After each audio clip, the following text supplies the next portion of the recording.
Everyone blames the all-you-can-eat shrimp. You've probably seen the headlines. Red Lobster goes bankrupt, and the story is always the same. They gave away too much shrimp, and it killed them. But Red Lobster was already doomed years before that promotion ever launched. The real story starts the day a private equity firm bought it for $2 billion and quietly sold the ground its restaurants were standing on. That deal is where this autopsy begins. Not with shrimp, with real estate. In 1968, a man named Bill Darden opened the first Red Lobster in Lakeland, Florida. The idea was simple and, at the time, genuinely new. Seafood in America was either expensive sit-down dining or a fried fish shack on a pier. Darden wanted something in the middle. A family restaurant where a construction worker could take his wife on a Friday night and order lobster tail without needing a second mortgage. It worked. The formula hit a nerve nobody realized was exposed. Americans wanted seafood. They just couldn't afford the places that served it well. Darden gave them a third option, and they showed up in numbers nobody predicted. Within 5 years, Red Lobster had dozens of locations across the Southeast. General Mills saw what was happening and bought the chain in 1970, giving it the corporate infrastructure to go national. By the late 70s, Red Lobster had hundreds of restaurants. By the mid-80s, it was everywhere. Strip malls, highway exits, suburban intersections in towns that had never had a sit-down seafood restaurant before. You could find one within a 30-minute drive of almost any American city. And then came the Cheddar Bay biscuits. If you grew up in the 80s or 90s, you know exactly what those taste like. Warm, buttery, slightly garlicky, and free with every meal. Red Lobster handed them out at the door like a handshake. Those biscuits became the single most recognized menu item in American casual dining. People who hadn't been to a Red Lobster in years still talked about the biscuits. The chain wasn't just a restaurant at that point. It was a cultural fixture. Date nights, birthdays, prom dinners, after church Sunday lunches, retirement parties. For millions of families across the country, Red Lobster was the place you went when you wanted to feel like you were treating yourself without spending what a real seafood restaurant would charge. By the 2000s, Red Lobster had grown into the largest seafood restaurant chain in the world. It sat inside Darden Restaurants, a publicly traded company that also owned Olive Garden and Longhorn Steakhouse. Darden Restaurants was a machine. Steady revenue, predictable earnings, the kind of stock retirees held in their portfolios. But by 2013, Wall Street had a different opinion. Activist investors, the kind who buy enough shares to demand changes from the boardroom, started pressuring Darden's leadership. Their argument was that the company was bloated and unfocused. Too many brands under one roof. The stock was underperforming compared to competitors. And the investors wanted action. Not in 2 years. Now. Their recommendation was blunt. Spin off Red Lobster. Get it off the books. Let Darden focus on Olive Garden and Longhorn, the brands Wall Street actually liked. Darden's leadership listened. Whether they agreed with the logic or simply couldn't fight the pressure, the result was the same. In 2014, they sold Red Lobster to a private equity firm called Golden Gate Capital for $2.1 billion. On paper, it looked like a reasonable deal. Red Lobster got a new owner with capital. Darden got a clean balance sheet. Everybody moved on. But that sale is the hinge of this entire story, because Golden Gate did not just buy Red Lobster. They fundamentally restructured how the chain owned itself. Here is what happened. As part of the acquisition, Golden Gate sold off Red Lobster's real estate, roughly $1.5 billion worth of land and buildings, to a separate entity. Then Red Lobster signed long-term leases to keep operating in those same locations. The industry term for this is a sale-leaseback. In plain language, Red Lobster sold its own house and started paying rent to live in it. Now, sale-leasebacks are not unusual. Plenty of restaurant chains and retailers do them. The idea is straightforward. You sell the building, pocket the cash, and use it to fund renovations, open new stores, or pay down debt. The cash you get up front can look very good on a balance sheet in the short term, but the math only works long term if the business generates enough revenue to cover the new rent on top of all its other costs. And for Red Lobster, the rent was brutal. Think about the scale of what happened. Red Lobster went from owning its locations free and clear to owing rent on hundreds of restaurants simultaneously. By the early 2020s, those lease obligations added up to roughly $200 million a year. That came out to about 10% of total revenue every single year, going straight to landlords for buildings Red Lobster used to own outright.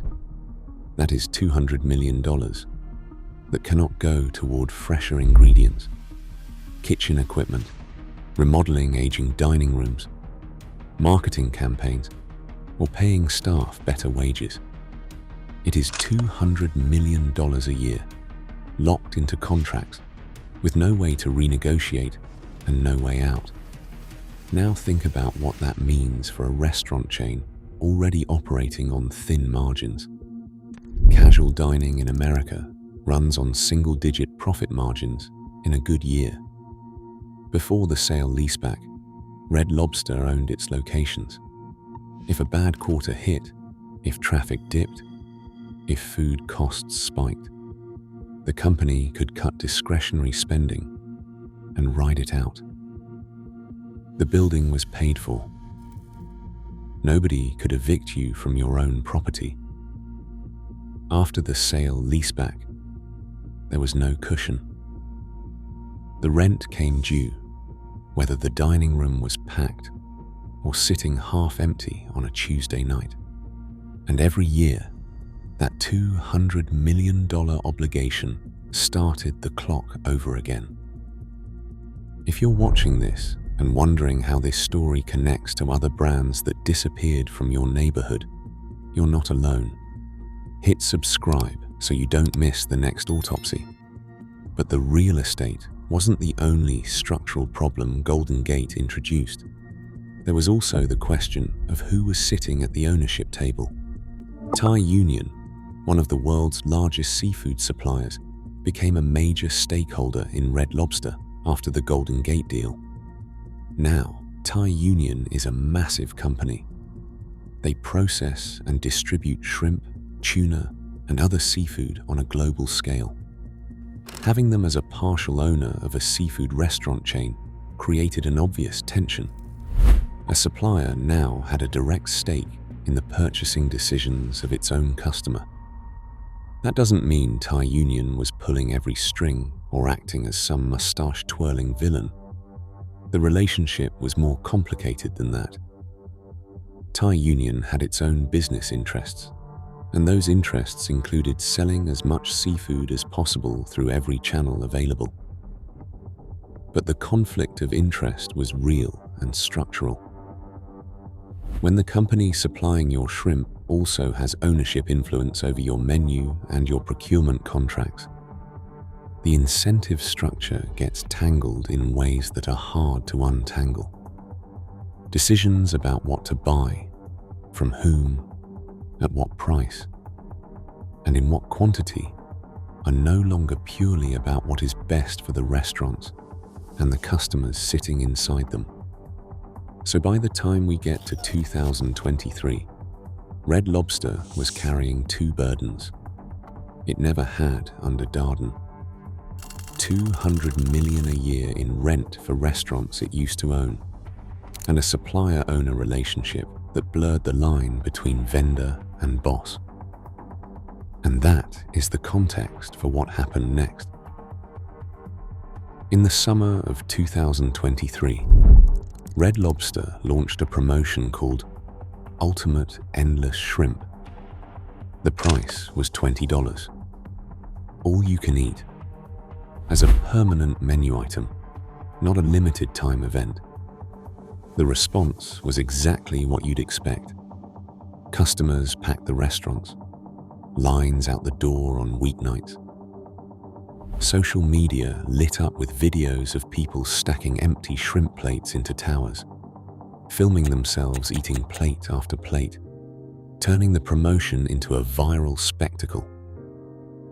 From the outside, it looked like the most successful promotion Red Lobster had run in years. From the inside, it was a financial disaster. Red Lobster reported roughly $11 million in losses in a single quarter. And the Endless Shrimp promotion was a significant contributor to that number.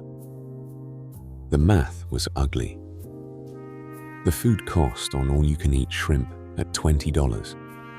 When you account for preparation, labor, service, and waste from customers who sat at a table for 2 hours eating 7 rounds of shrimp, was unsustainable at any meaningful scale.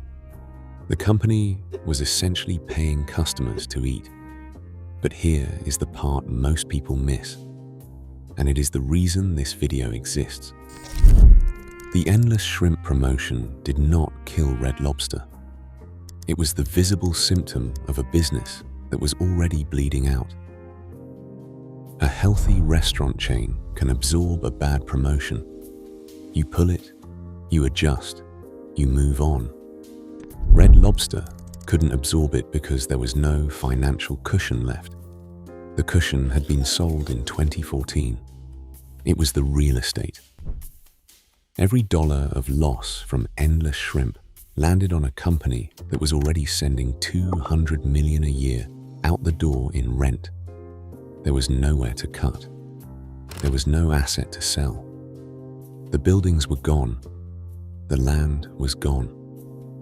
The company had traded its foundation for a one-time cash infusion a decade earlier.